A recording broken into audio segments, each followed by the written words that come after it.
Okay, great. So now let's talk about QED.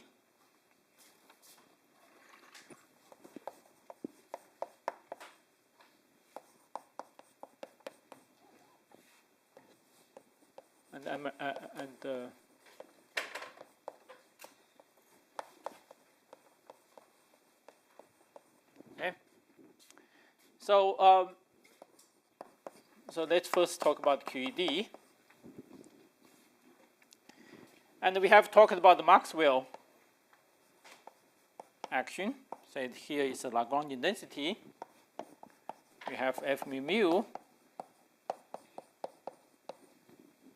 minus J mu A mu. Okay? And J mu should be a conserved current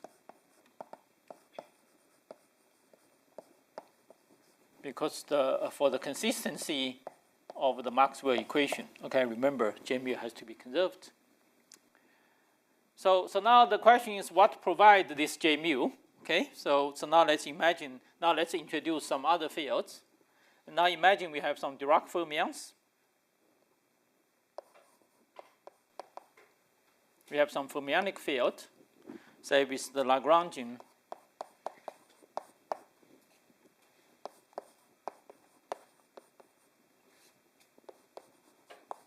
okay, so this is the Lagrangian for the Dirac fermion.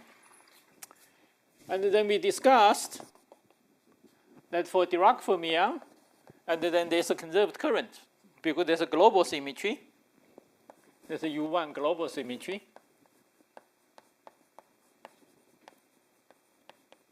Corresponding to psi goes to exponential I alpha psi with alpha to be a constant.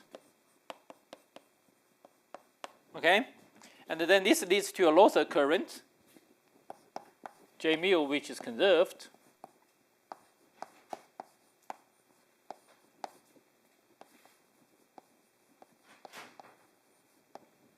Okay? So now if we want to couple the fermions to the Maxwell field, then it's natural we identify this J mu with this J mu. Okay, because both here we need a conserved current, and here we have a conserved current. Okay, so it's natural to write down the series, and then this J mu just replaced by this J mu. That's why I use the same notation. So then that gives us the Lagrangian for QED, which is we have the Maxwell, which is the free photon, and then we have the free fermion,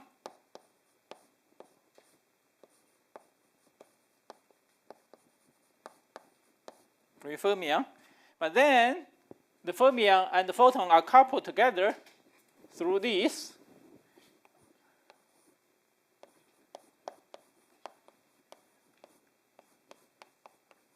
Okay, so now this is a cubic term. Okay, so now this is an interaction term. Okay, so now this is an interaction term, and this E can be play two roles. Okay, can be considered as a coupling constant, which essentially the E which just determines the coupling strength between the psi and the A. Okay, if E is bigger, then of course the coupling is stronger. Okay, and E can also be considered. So plays a dual role. One role is you consider as a coupling, and the second role is you can consider as a unit of charge.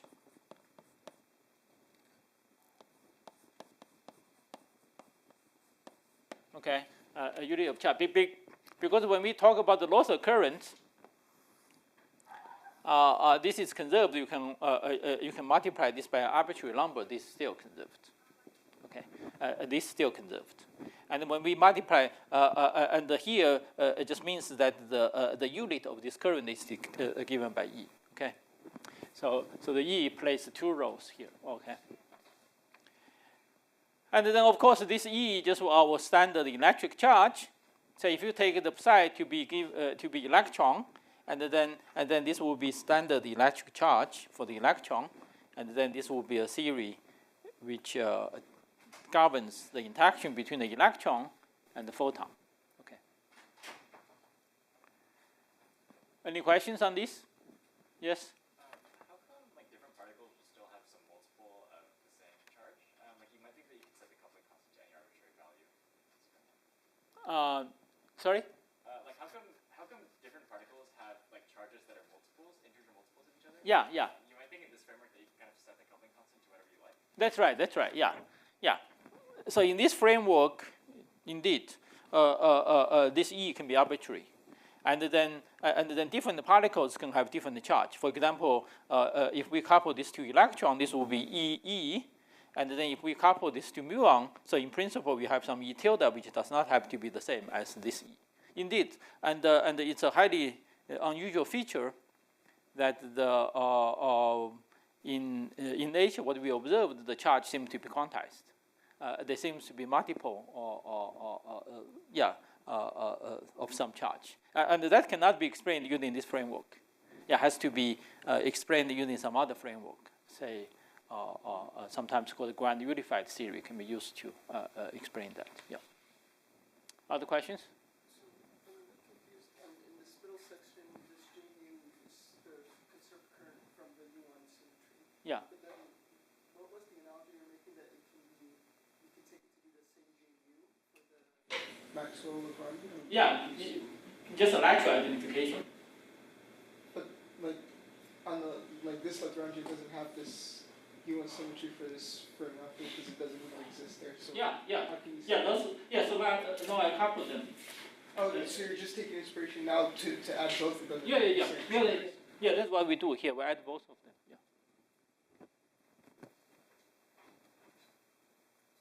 Yeah, so we have a theory with a photon and fermion, and now their coupling is through this J, and this J is given by this one. Yeah. Okay. Other questions? Okay, good. Good. So we can also slightly rewrite this Lagrangian in a somewhat different way. Okay, so we can LQED can also be written as in the following way.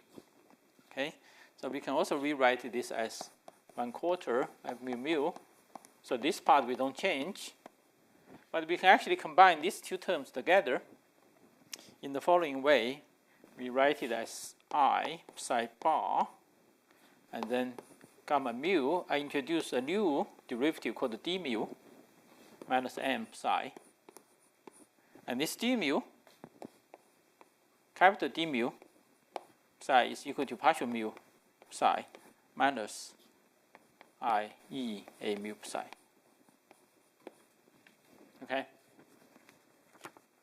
So this is the same as that because the first term here just give you this term, and the second term, this e a mu psi term, just give you this e a mu psi bar. Yeah, I just give you that term. Okay. And so mathematically, these two are just completely equivalent. I just slightly rewrote it. But writing this way actually makes one new property of this theory manifest. Okay. So this theory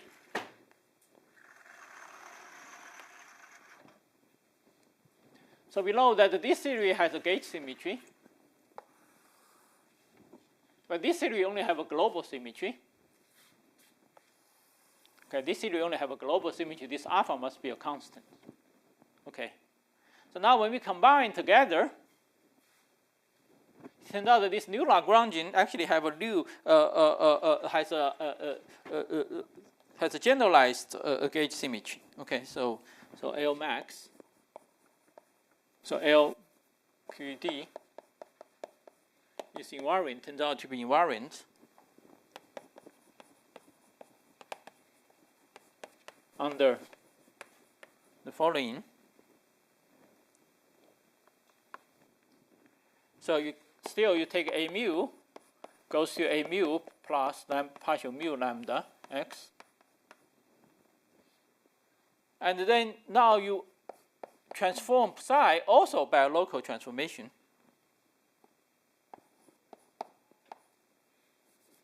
transform it by exponential I. So now this E is electric charge, this E is different, okay? So now you can transform psi by actually a local phase. Actually now can define this arbitrary function lambda. So you can show that actually this QED is invariant under this transformation. Okay, so if I call this a mu prime, if I call this psi prime x, okay, so you can check yourself with this transformation, this d mu psi. So this d mu prime psi prime, okay, so d mu prime is obtained by this d mu. You replace the a mu by a mu prime, and then here you can show that this is equal to exponential I e lambda x d mu psi. Okay? So it turns out in this combination, okay, in this combination, so when you make such a local transformation on psi, when you take a derivative, then you get the extra term. Okay, you get the extra term from taking the derivative on this lambda. But when you have this combination with a mu, but a mu also transform with additional lambda term, partial mu lambda term, and then these two terms just cancel. Okay, so in the end, this d prime mu, d prime mu prime actually transform in a very simple way. Okay, transform in a very simple way. Yes? Is d mu prime any different from just d mu? Are we changing things out to the space time? Yeah, we replace a mu by a mu prime. Yeah. So this tells you, and then this transform very simply. And then this transform very simply, and psi bar just, there's no derivative here, then this straightforward just transform as the extension balance E, and then we conclude, okay, so we conclude that LQED is invariant, okay, under this transformation. Okay, it indeed is invariant, okay.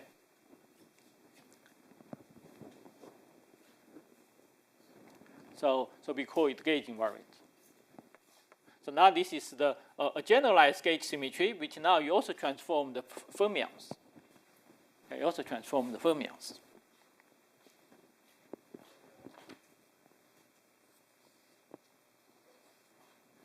Okay. Any questions on this? So now we can turn it around. So let's let us review our logic. Okay, so we first start with the Maxwell theory. So the Maxwell theory, there's a J here which you need to provide, and then from the fermionic theory, have a lateral J, and then we just combine these two theory, and then by replace that J by the J arise naturally from the fermions. But it turns out when we combine them together, this theory actually have a generalized gauge symmetry, which you also now can transform psi locally. Okay, you can transform psi locally, and with this nice structure. Okay, so this theory have this nice structure, and then now you can transform psi also locally. So we can also turn this around.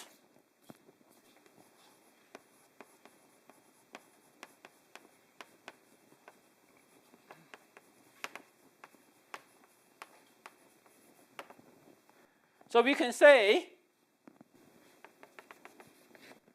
if we require, so if we call this thing to be star, so if we require the theory of a mu and psi to be invariant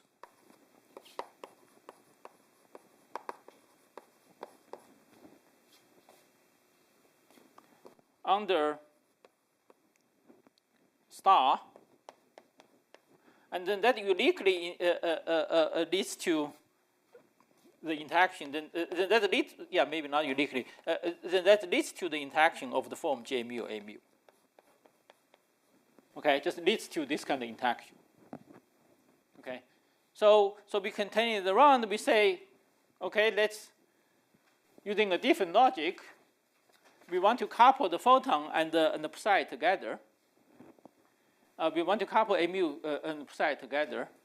And we know that A mu previously has a gauge symmetry. And now I want to generalize that gauge symmetry to include the fermions. And then I require the full CV to be invariant under this symmetry. And this requirement then require that the interaction between them must have this form. Okay. Yeah. Let me write more explicitly: interaction of the form psi bar gamma mu psi A mu. Okay. So that will lead to this kind of interaction. So the reason this thinking, even though this is just a rephrase of what we just did, this rephrase is actually powerful. Okay, here it means that when we impose this gauge symmetry, we actually can deduce the interactions.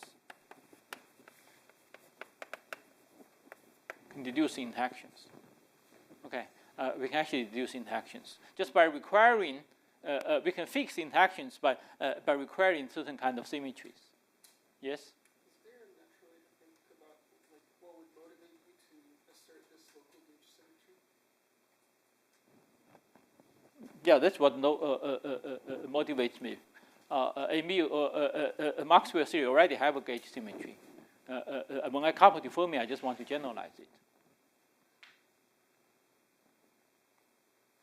Okay. Yes. I guess like kind of like based on that question, I guess like why is it like that we know that it should be like a scalar like base in there? Why couldn't it be like anything else? Sorry? Like I guess like why should we know like if you start from like a gauge symmetry going to the interactions logic, then why should we know that it should be like a scalar function that like in the local symmetry that guarantees this? Like why can it be like something else? Because we already have this, right? We just want to generalize this. The Maxwell theory already have this. We just need to generalize this to fermion. And then there's a lateral generalization because the fermion is already invariant under the global phase symmetry. We just need to generalize in a way so that to make it local. Okay. Yes? So in quantum mechanics, when we do like a single particle in a electromagnetic field, the gauge transformation on the wave function is the same. Yeah. It's like that. Is there a reason why that's? Yeah, it's the same. Yeah, there is a reason because you can. The reason is that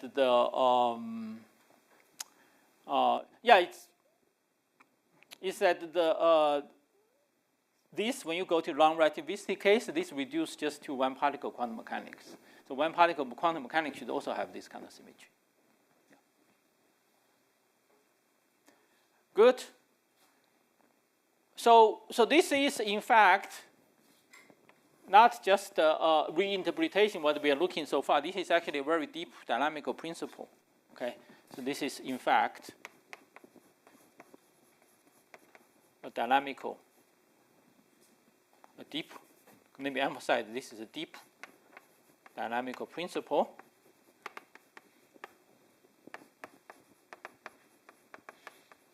This principle.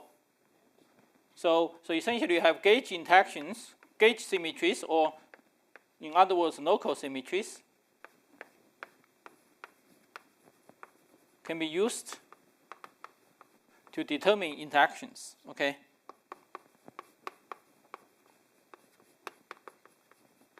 Okay. Or in other words, the interactions, all interactions in nature turns out they are related to some gauge symmetries. So this applies to all interactions in nature.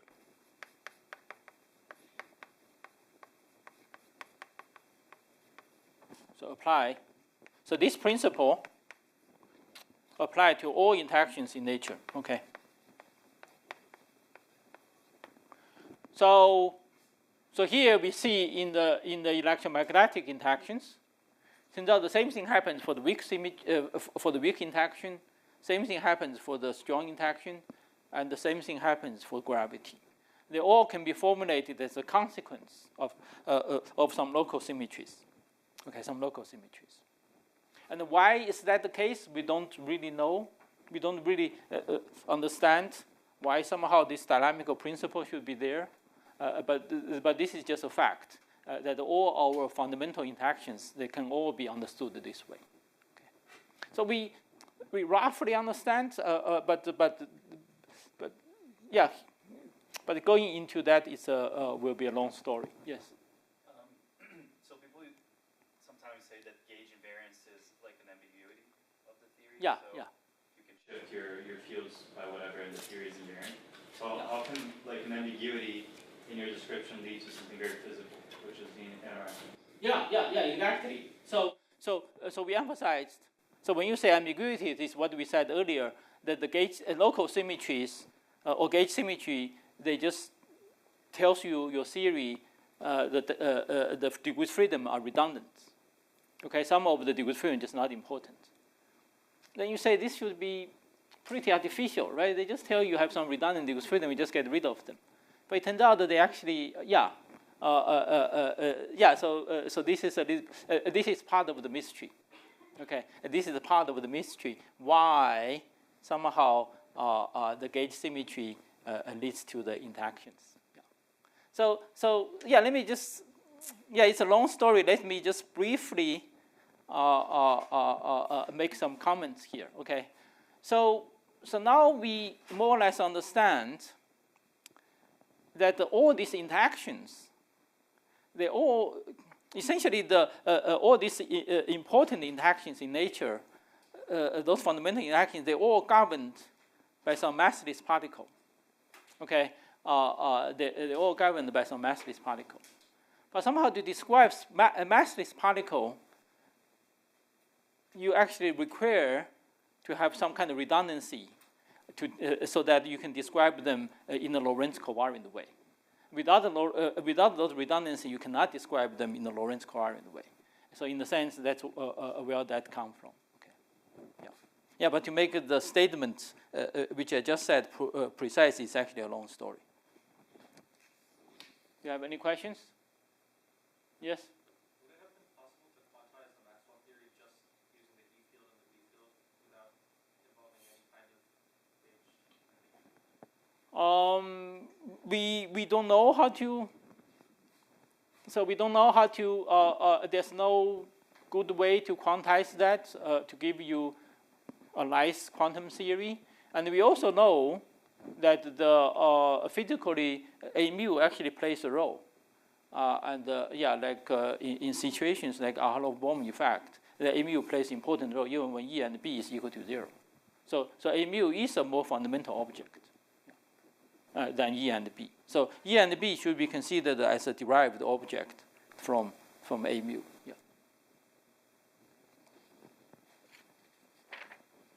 Other questions? Yes. So here it was like quite natural to extend to fermions. Like you just had to identify the symmetry was already there. You didn't have to engineer it, I guess. Yeah. But is there like a situation where extending the symmetry to another field causes an issue when you're trying to fix your gauge, like we had before? Like increase your redundancy, I guess, when you're like making the star sticky or no? I'm not sure I understand your question. Like, so here we had the issue in gauge fixing. Yeah. Was from. No, we're not doing any gauge fixing. Here we just have a more generalized gauge symmetry. We're not doing any gauge fixing. No, I'm saying so that came out of like the local gauge symmetry of our AMUs, but I'm saying when you extend that to psi, for example, Yeah. do you get any other issues like we had from earlier or no? What do you mean by other issues? So like issues when you're fixing your gauge, or is that just a step that we already did before that we don't have to worry about? You mean when we? Yeah, no, that won't change much because we did before for the gauge fixing already. It's enough. Yeah. Okay. So now let's talk about another example. So if you have a scalar field which is charged, say complex scalar field, you can also couple it to the photon. Okay, as follows, as what we did for the fermions. Okay, so let's consider if you have a complex scalar. So consider you have a complex scalar.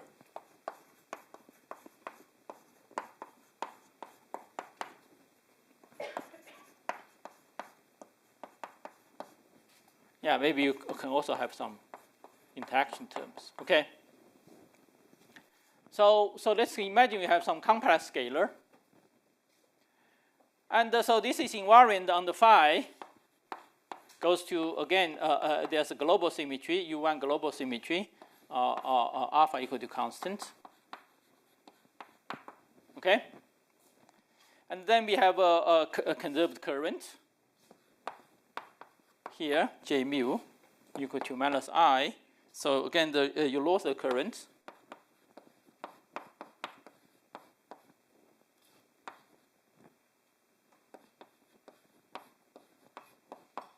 Okay.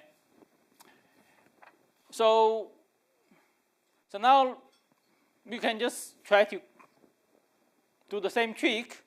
Okay, so let's just couple this theory, combine this theory to the Maxwell theory, okay, by identify that J with this J. Okay, so naively. So the reason I say naively because this procedure, in this case, will not work. So now we can consider the scalar QED, say with photon couple, and again with this minus 1/4 f squared term. So let me just write the simplified version. It just write the f squared, and then you can add this scalar Lagrangian. Okay. And now you add the coupling E, and then you can put A mu equal to J mu, but with J mu given by this. Okay. With A mu given by this. Okay. So this is a naive thing. So this is a natural thing to do based on our fermion story.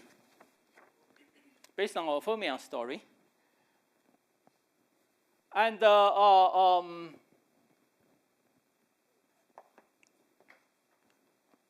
but now you can check. But now you can easily check.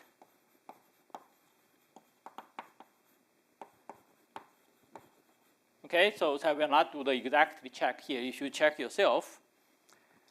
This theory is not. So let me call this L prime. Okay, L tilde because this is our naive theory. You can check that this L tilde QED, scalar QED, is not invariant. Gauge invariant.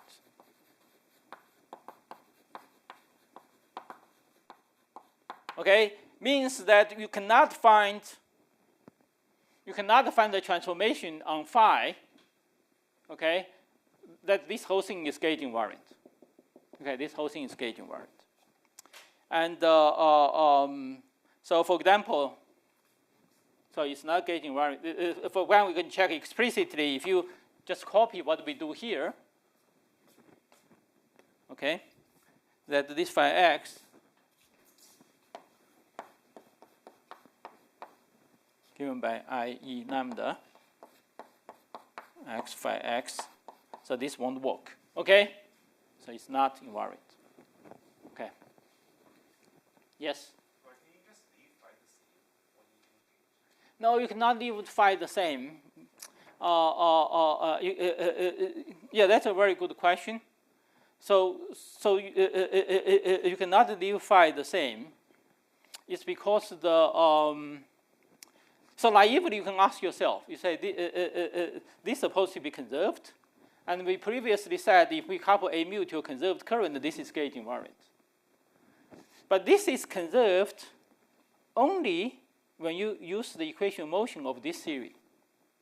But now when you couple this to this theory, then the equation of motion for phi changed. And then so yeah, so no longer works. Okay, and so just naively do this. Naively do this is not guaranteed to work. Turns out in the Fermion case, it just worked because of the existence of this symmetry. Okay, because of the existence of that symmetry. Okay. And it turns out that this theory. So now this theory will not be gauge invariant, and now this will be bad. Okay, will be bad because you can no longer find any local symmetry. This theory is invariant. Okay, and just this is one of generalization does not work. You cannot find anything. You can also not find others. But this is bad because we said we need gauge symmetry to get rid of unphysical degree freedom in A mu. Because A mu should only have 2 polarization, not have 4. So we need those gauge symmetries to get rid of the unphysical degree freedom in A mu. But if this gauge symmetry is broken by coupled to the scalar field, and then this theory cannot be consistent. Okay, so this theory is bad. Okay, this theory is bad. And it turns out we can just generalize this principle. Okay, we say let's just impose gauge symmetry. Okay, we can just impose gauge symmetry. So the way out, we can just impose the gauge symmetry. Impose the theory to be invariant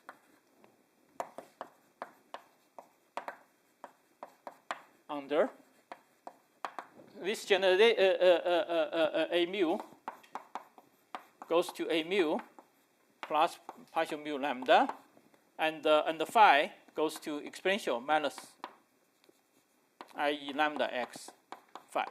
Okay, so we require this to be under that. Okay.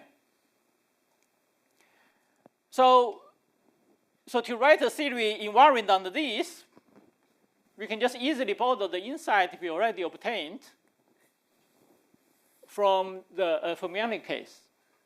Because in the Fermionic case, we were told that this derivative, this capital D, actually transforms nicely under such transformation.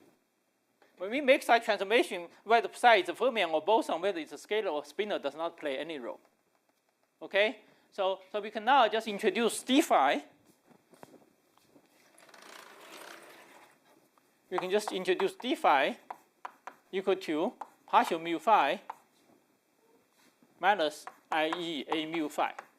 Okay, we can similarly introduce d phi like this, and now d phi then transform nicely under this kind of transformation. Okay, so d phi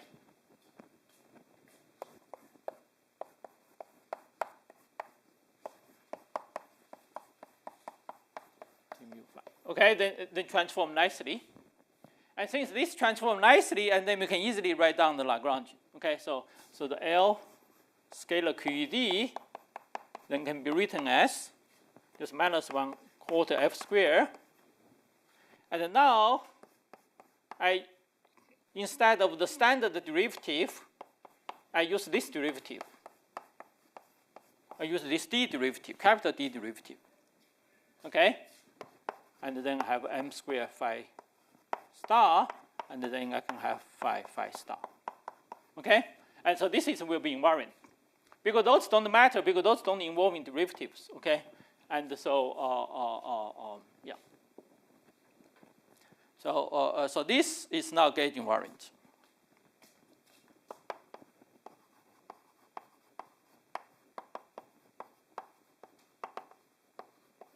Okay?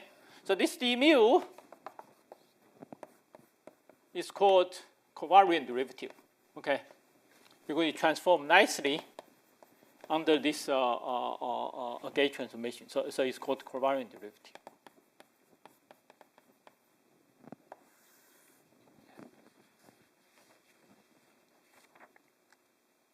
So this capital D mu is also have very deep connection to mathematics, and so this is related to a subject say in differential geometry, a deep connection to differential geometry, to a thing in differential geometry called connection. Okay, called connection. And yes, I will not go into that. Yeah. So now let's compare this theory with that naive theory. So you can check that SQED is almost that L tilde SQED, except this have one more term. So the difference with the fermion case, the fermion only have one derivative. Okay, and this one does not have derivative. Okay, and here you have two derivatives, and each derivative gives you additional a mu. Okay, so when you expand this, so here there are four terms. Okay, there are four terms, and the three terms are encoded in here. Okay, three terms are encoded in here and in here, but there's one more term. Okay, it turns out this means one more term.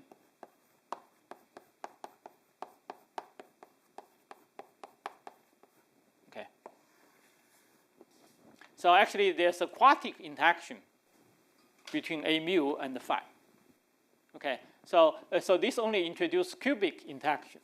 So if you just have this j mu, a mu, you only have cubic interaction. You only have 2 phi and 1 a. But here, because of this structure, you actually have 2a, also a term with 2a and 2 phi. Okay. And when you add this term, and then the whole thing is nice. Okay.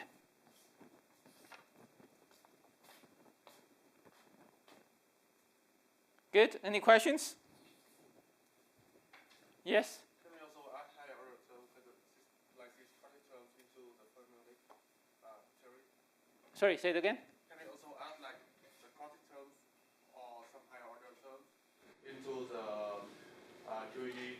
No, you cannot add this term because this term by itself is not gauge invariant.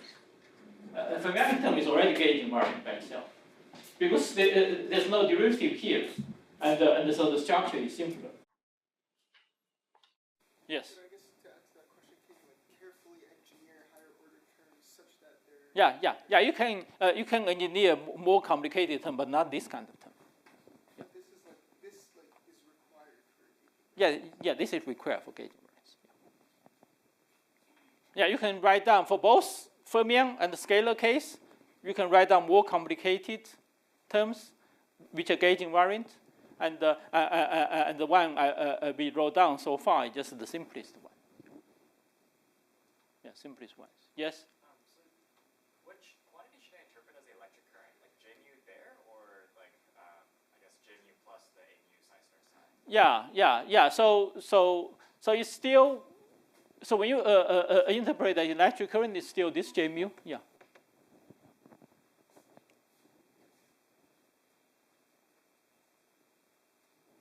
Other questions?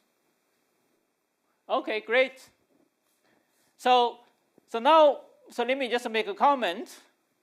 So in this story, now the global charge before, okay, so now become the, just to emphasize again, in the scalar case, again, the global charge for this global current, and now become the electric charge coupled to the electromagnetic fields. Okay, become electric charge coupled to electromagnetic field. Okay, good. So let's draw the Feynman rules. Okay. So from here we can just talk about Feynman rules.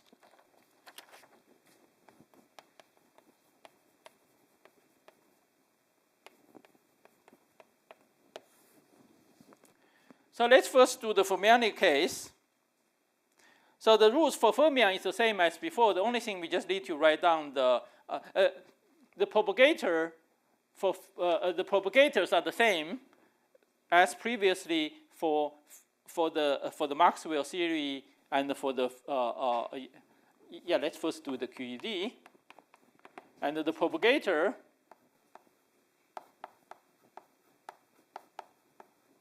for a mu, and psi same as before, okay? Because the propagator only care about the quadratic theory, don't care about the interactions. Same as before. So we can draw a wavy line corresponding to a mu, okay? And then the solid line corresponding to, say, psi, okay? Solid line corresponding to psi. So this is related to a mu propagator, this is related to psi propagator, okay? And now the interaction between them, this interaction between them is given by this term. And then these have the structure. You have a one fermion come in. You have two fermions and then coupled to a photon. Okay, so this is the same, very similar to this recover coupling we considered before. It's just now this one become a photon. Okay, this one become a photon. And this effective vertex is given by minus I E a mu, or gamma mu. Okay, so minus come from minus here. The I come from the I in the action. Okay, but when you do the partial integral action, and you have minus IE, and then psi and a mu are taken care of by those lines, and then you only have a gamma mu.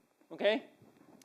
So the vertex here is gamma mu. But pay attention that this gamma mu is actually a matrix, okay, in the spinor space. And so you have to be careful when you contract the spinor indices. And because now these have spinor indices and it's a matrix. Okay. Good. So this is for the scalar, for the fermion. And so I should also mention for the external legs.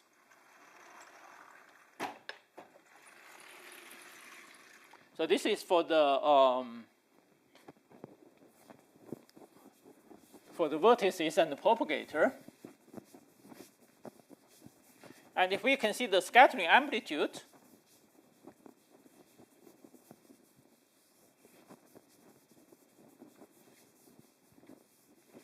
so for scattering amplitude, we mentioned before, for fermion, we need to include the polarization vector. Similarly, for the photon, we also need to include the polarization factor for the external legs. Okay, so for external legs, for scattering amplitude,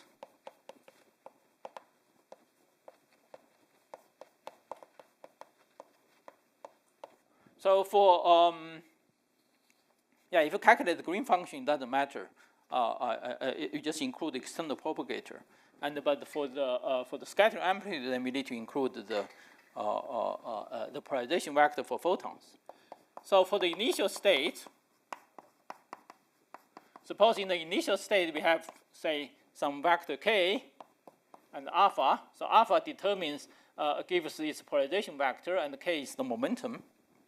And then we can denote it as, so alpha denotes the polarization for the, and then say we can have a k. So this is a momentum index.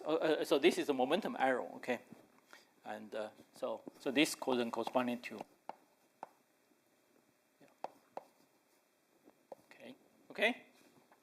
And so this is for the initial state. Then for the final state,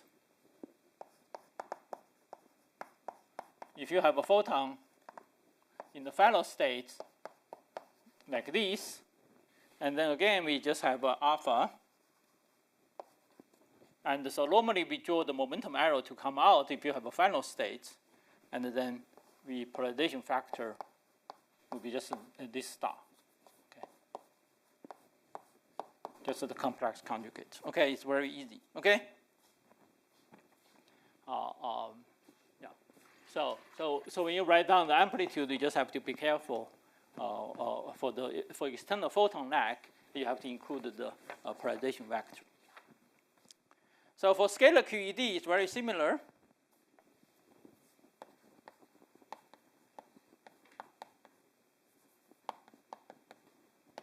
So here we can introduce a dashed line that's corresponding to a scalar propagator. Okay, so corresponding to the scalar propagator. Okay, and now this arrow now has a meaning because the scalar has a charge. Okay, a scalar has a charge, and so this arrow is not the momentum arrow you can do arbitrarily. And so there are various. So and then there's yes, and then so for QED, so let's look at the interaction with the photon, and then we have this vertex, and we also have this vertex. Okay, with J mu coupled to that. Okay, so then then that kind of interaction I have the following form. So this J mu coupling is easy. We can schematically write it down. So again, just you have 2 phi, and then coupled to a photon. Okay, coupled to a photon. Okay, and the photon. So that vertex, so a mu have an index, and so we can put the mu here. Okay, and this vertex is given by minus I E k plus k prime mu. Okay, suppose the momentum here is k, and the momentum here is k prime. Okay, so let's So the reason you have this k plus k prime mu is because here there's a derivative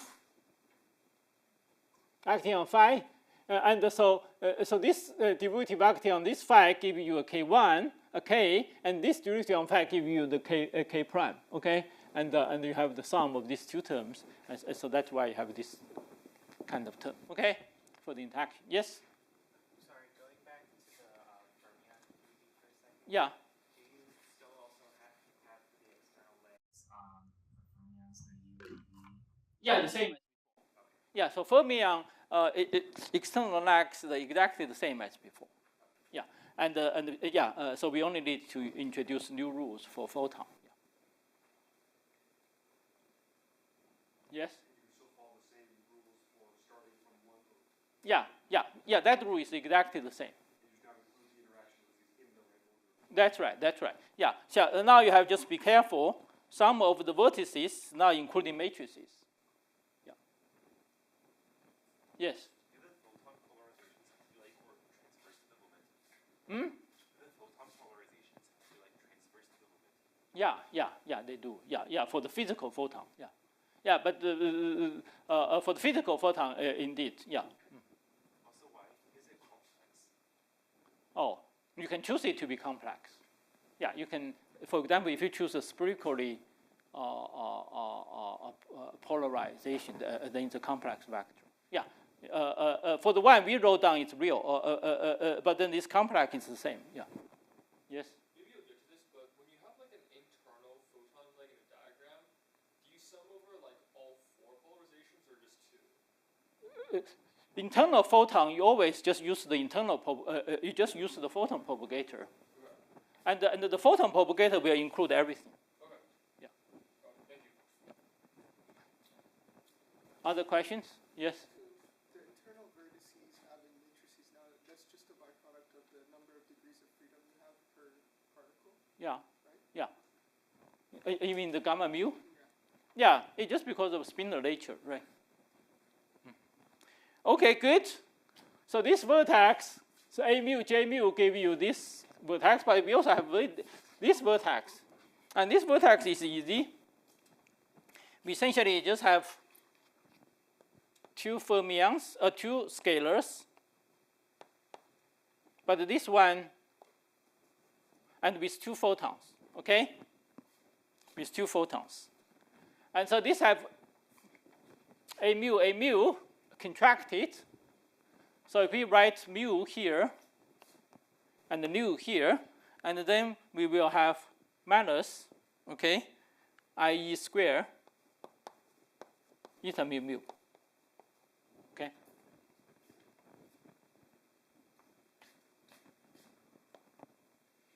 Okay, minus IE square. Okay. So minus I for the same reason, and E square for the same reason, and this A mu contracted, so you have eta mu there. Okay. Good. And if, depending on what is V here, phi may have some additional interaction. But suppose V is given by phi 4. Okay, suppose V, say, is equal to lambda 4 and phi star square. Okay, and then you will also have interactions like this. Four scalar interactions. Okay, yeah, you have let's see, you have 2 come in, 2 come out. Okay, and this will be just minus I lambda. Okay. Yes. Hmm? Ah, right. It comes from this term.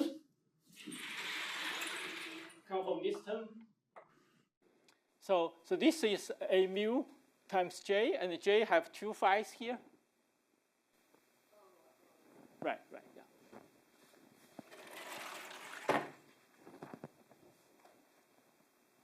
Other questions?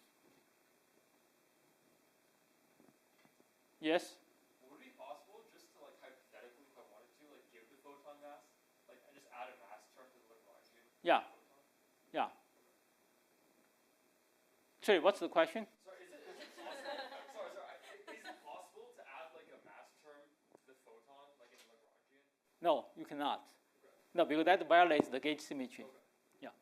Yeah. So the gauge symmetry is what ensures the photon is massless. Yeah. So that's why this is something we don't want to break. Yeah. Other questions? Sorry, this might be like a silly question, but like if you have the scalar QED and then like the fermion QED, can you add them? Like Yeah, you can add them. then this is one theory, and then you just have interacting, like you just combine them. Yeah. You can combine them.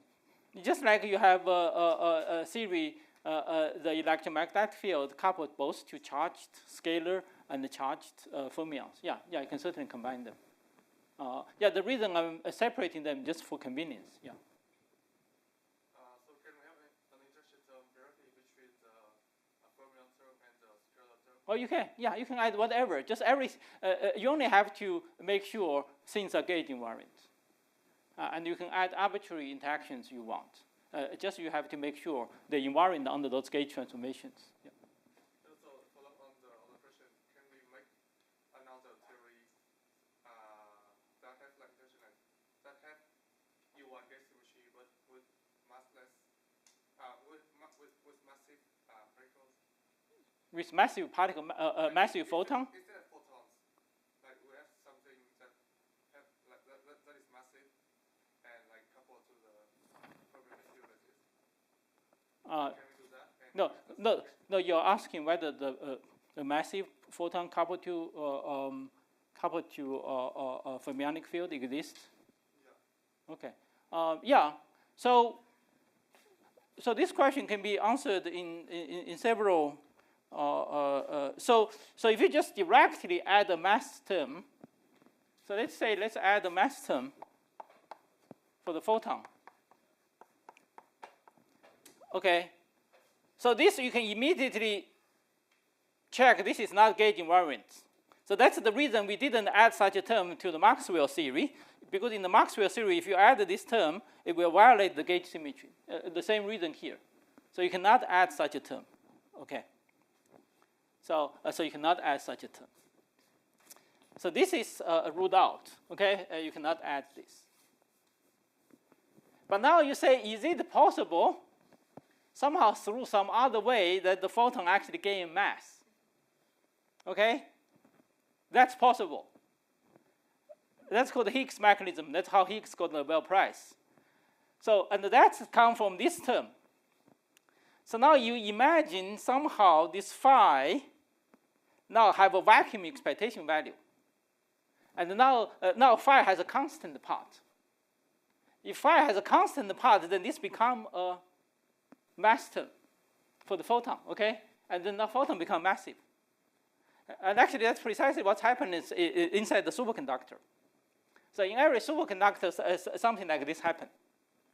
Okay, and the photon inside the superconductor is massive. Okay, that's what's responsible for this all-London effect, a Massler effect, etc. Okay, and that in the superconductor, that's understood by Philip Anderson, which he was a little bit unhappy because he thought he should have claim for the Higgs effect, because he understood it earlier. And yeah, but he did understand the mechanism earlier. Yeah. But Higgs got a Nobel Prize because he predicted the particle. Anyway, that's a long story. We don't have time to go into. Yeah. Just a quick question. For photon propagator, do we give the same factor? Because I don't think we said in the previous lecture, but do we give the same factor as for scalar field? Sorry, say it again. For photon propagator, yeah. Which factor do we give? Which factor? Yeah. You mean we just used the photon propagator? Yeah, because I don't think we did it in the previous lecture. We did. Yeah. Yeah, the end of last lecture. Yeah, let me just write it down. So the photon propagator. So the photon propagator depends on this parameter xi. For xi equal to 1, the photon propagator, if I call it d mu mu, yeah, anyway, let me just write down. For xi equal to 1, this is just given by meter mu mu, k squared minus I epsilon. So this is for xi equal to 1. So for xi not equal to 1, so this is for xi equal to 1. For xi not equal to 1, then there are some additional terms. Yes? I might be leaving the scope of this class, but the weak force has a carrier that has mass, right? And it's coupled to fermions. Right. So that is possible to construct. Yeah. Again, this mechanism is what responsible for the weak interaction is short-ranged. So, so the weak interaction started as massless particle, but then through the Higgs mechanism, and then the analog of a mu for the weak interaction become massive, and then become short-ranged. Yeah. And Good. Other questions? Yes.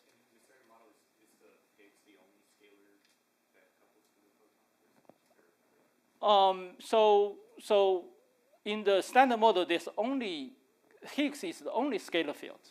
Yeah.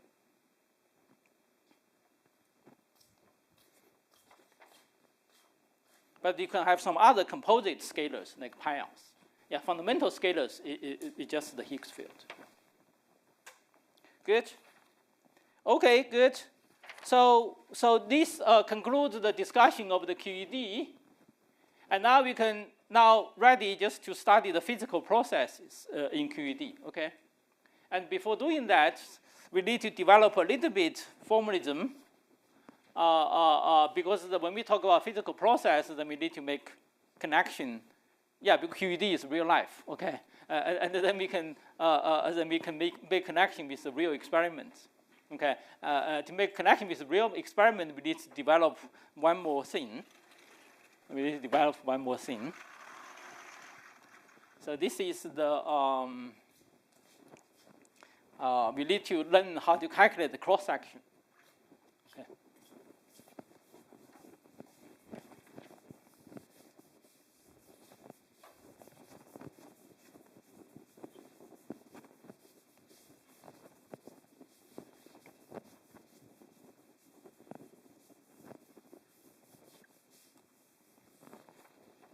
So let's talk about how to calculate the cross-section.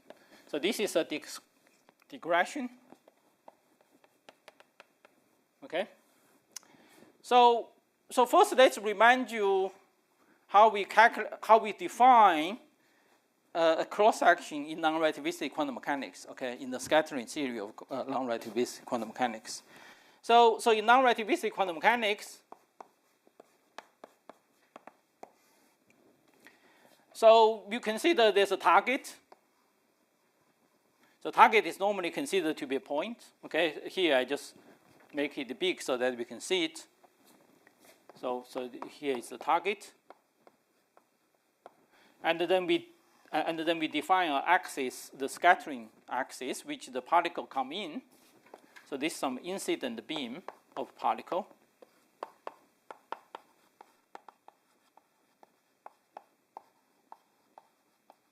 Okay, coming into this direction. So say this is a z direction. Okay, and moving in this direction to, and then it will interact with this particle, and then will scatter.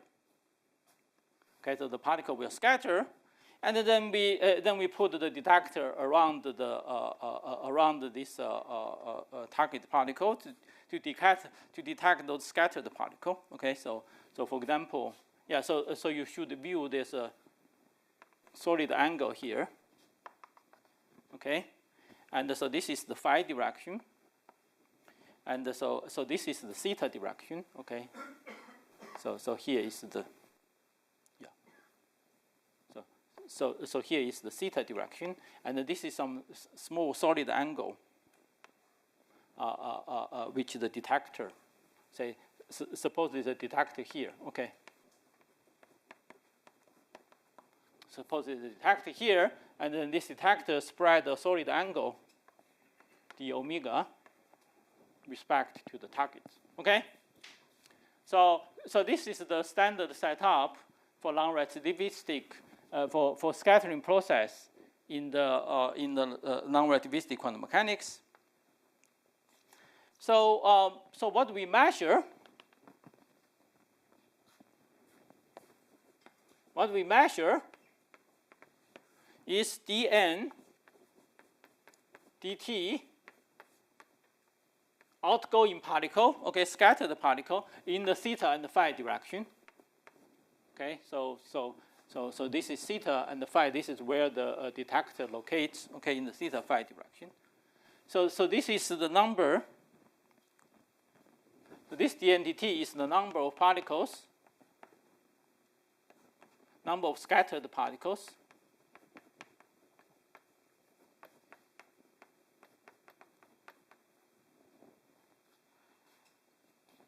Number of scattered particles in per unit time.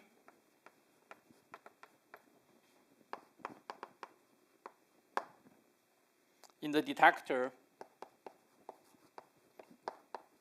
means going registered by the detector, detected by the detector at the location theta phi. Okay. Okay. So the quantity we measure is this quantity. Okay, we just put the detector there, we just measure particles, okay?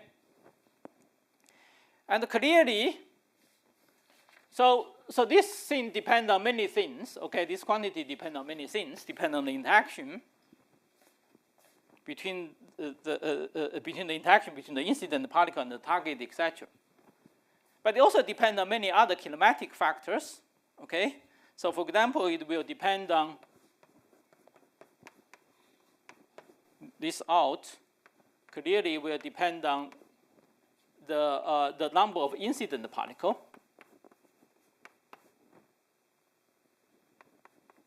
Okay, so this is the number of incident particle per unit time.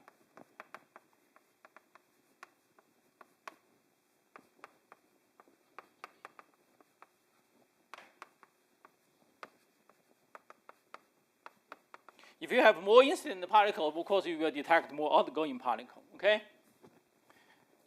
And of course, this will also proportional to d omega, the solid angle extended by the detector. So if you have a larger detector, of course you will detect more particles. Okay. So, and then we take, so if we divide it by those obvious kinematic factors away, then we will get something more intrinsic to the interactions, okay? So,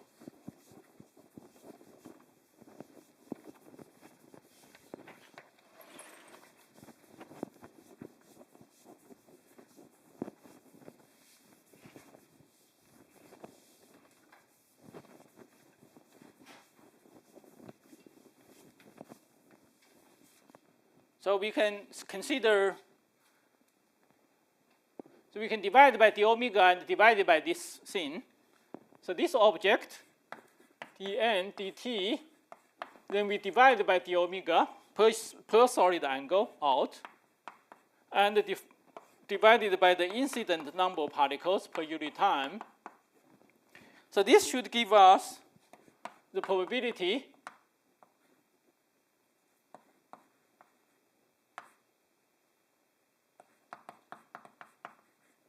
of a particle to be scattered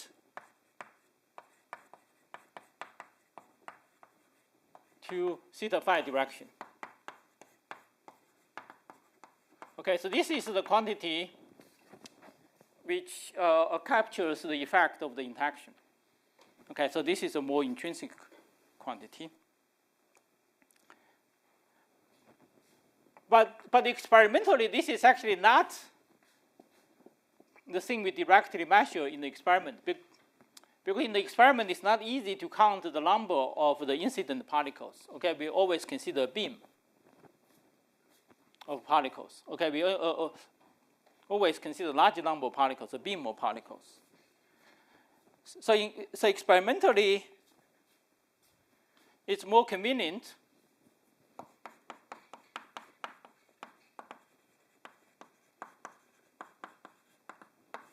we often use is the incident flux.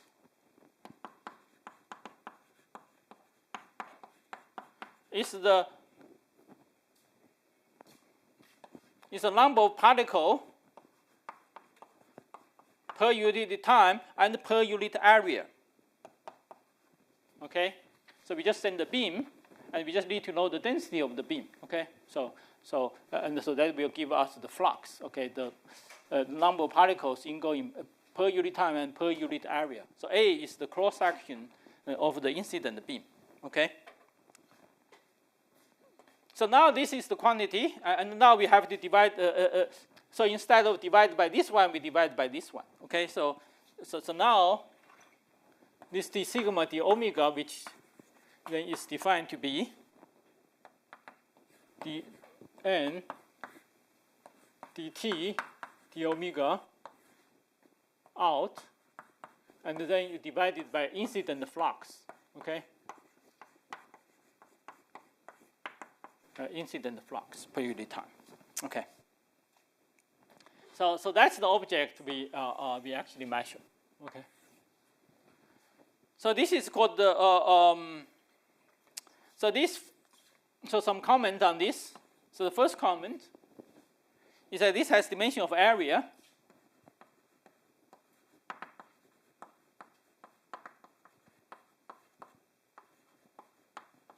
So because this thing is dimensionless, okay, this thing is dimensionless because t cancelled, but now we have divided by dA.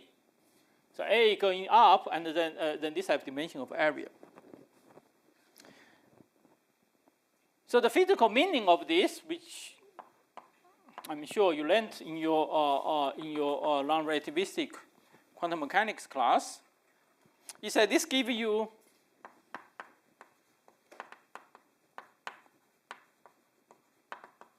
the physical meaning of this object.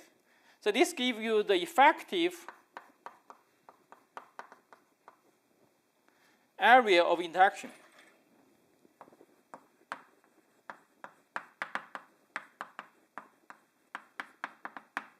Okay. So heuristically, you can imagine the following.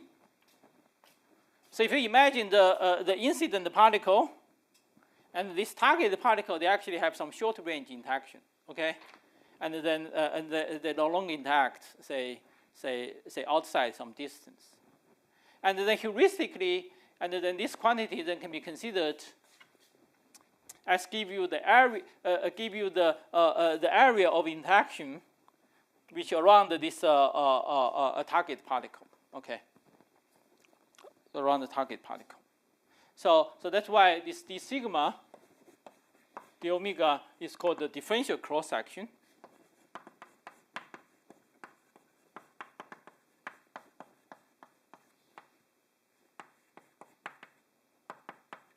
So the area which going into the direction of theta phi, and the sigma total, which is defined to be the sigma d omega, you integrate it then over all angle.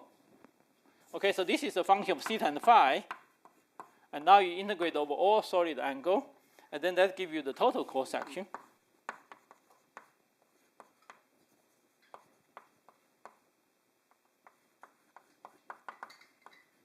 Okay, and to see this effective area of interaction can be seen in the very simple classical example.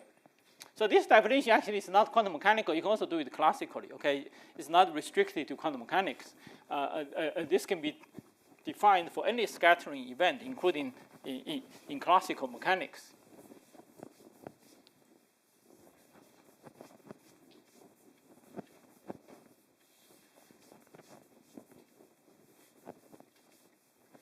So for example, if you have classical scattering, say of some bullets, okay, or for a billiard ball,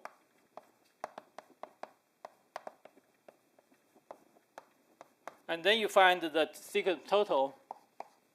So suppose you have classical scattering, okay, and then you find the sigma total in just the cross section. Just the total area, total surface area. Yeah, no, it's the cross-section area.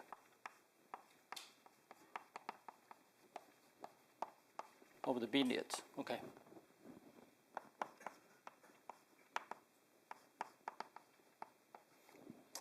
Because classically, when you hit the billiard ball, then you hit the billiard ball, okay? If you don't hit the billiard ball, then you don't change the direction. And then the total cross section just the cross section of the billiard ball. Okay. And so when you go to quantum theory, and then this is the heuristic way you understand that some kind of effective cross section for this target. Okay. And outside that area, then you no longer have interaction. Heuristically you no longer have interactions. Okay, so now let me just make two quick remark in the relativistic theory. So now we can generalize. So this discussion is in the non-relativistic context. So in the relativistic context, we essentially just have d sigma cross section, okay, from initial state to final state. Okay, we no longer have, so this is very specific. We have one particle scatter on the other particle, and this particle scatter away. Okay, but in relativistic, you can have two particles. You can create 10,000 particles. Okay, and so this language no longer works. Okay. So but still, you can define some kind of cross section of initial state alpha to some final state beta. Okay, and so we will be interested in the situation which we have two initial particles, okay? Because because experimentally it's convenient just to have two particle scattering. So you have two initial particles, but final state you can be in principle can be arbitrary, okay? And so this object. Since in the relativistic theory, this should be physically observable, okay? And so this should be, so because this essentially just measures the probability of the scattering. So we require this object to be Lorentz invariant.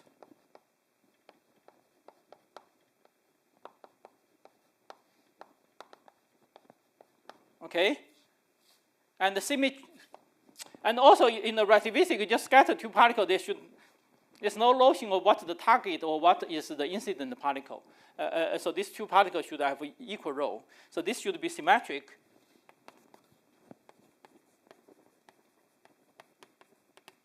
In 1, 2, okay?